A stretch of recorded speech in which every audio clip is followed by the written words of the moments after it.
Three. Hello, Richmond Hill Elementary. This is Principal Barnes and Assistant Principal Dr. Mobley.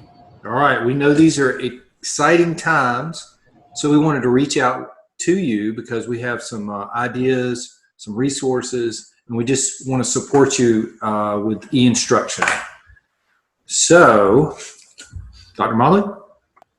All right, so we know that your daily schedule currently is not quite the same as a typical school day, but we did just want to give you some pointers on developing a sample schedule. So it's important that you just try to make it as normal as you can for your child. And like I said, it's not going to be their typical school day. But if you look to the side, you'll see a sample where there's a designated wake-up time and a designated bedtime, and then activities filled in from there. Just try to make it as consistent as you can, and it's going to be based off of your child's needs. So not every child is the same. Not everyone's schedule is going to look the same, and that is totally okay. And it's important to remember also that we're all figuring this out for the first time. So the first day, it may not work, and you need to regroup the second day, and that is totally okay. And Mr. Barnes is going to give some more specifics on what should be in the schedule. All right. So in your schedule as you build it, and like Dr. Mobley said, you know, each family needs to build it so it'll fit for them. But some key things that you definitely want to have in there is obviously language arts, math, and reading. In that, we also want to have 20 minutes of reading a book maybe they can pick out. And there's going to be information coming from our media specialist, just how you can check out books and have access to books that are online. Okay. Also, you want to build in a little bit of specials time, breaks, snacks, and just build it to fit your family. Yeah, so like Mr. Barnes said, instruction is our main goal, but it is very important that we not forget those other activities that we love and are just as important at Richmond Hill Elementary. For example, art, music, STEM, and PE. Ms. Blakewood, Mr. Valentine, Mr. Ragnelson, and Mr. Tyson have worked hard to provide you with some opportunities to extend these into your home. So make sure that you look for those in your child's Google Classroom. In addition to this, the students are used to PE twice a week and recess every day for 30 minutes. So, these are certainly different times, but we do not want your child to sit at the computer all day, every day. That's definitely not what we want. To make sure that they have a chance to get outside and get active, whether it's to go on a quick bike ride, or maybe y'all just take a jog down the street, throw a Frisbee or a ball in the front yard, just making sure that they have time to get outdoors is important.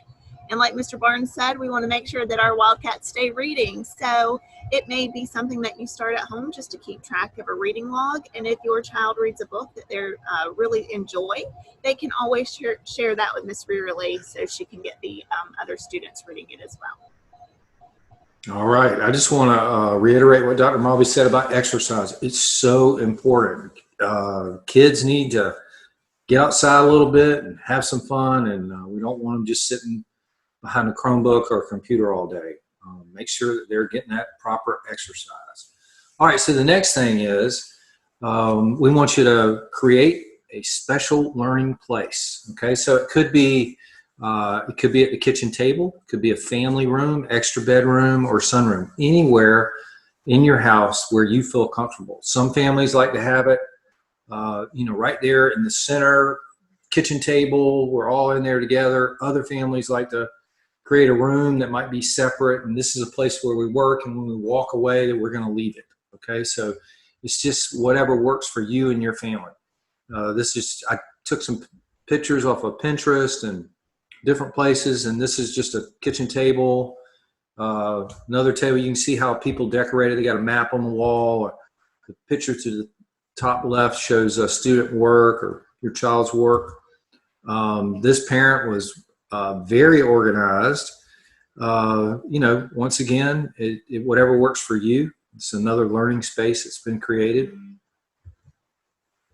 This could be a nice space for definitely writing and, not that distracting So, just build it for your child because you know your child best. All right, so the space doesn't have to be anything elaborate. Like Mr. Barnes said, whatever works for you and your child. But one way that we can support them is to have as many resources available as possible that they'll need during their lessons. So of course, every Wildcat's going to need some kind of technology device, whether it's your Chromebook or working off of a home computer, and any other materials they might need, such as pencils, paper, any kind of books or posters that they may need to support their learning as well. All right, so at the beginning of each school year, we always sit down with the teachers and we talk about, class procedures. You're at home and you're maybe dealing with one child, or you might have a number of siblings. But this is we just wanted to go over some of these things. This is what we do. We want to encourage you just to think about it, because when you begin at the beginning and kind of lay out those procedures, it might make things a little bit easier. So these are just some of the things we talk about in a classroom. So, what are the procedures to throw away trash? If a student has to sharpen the pencil, what do they need to do? To get water, eat a snack, ask a question. There's procedures in classrooms.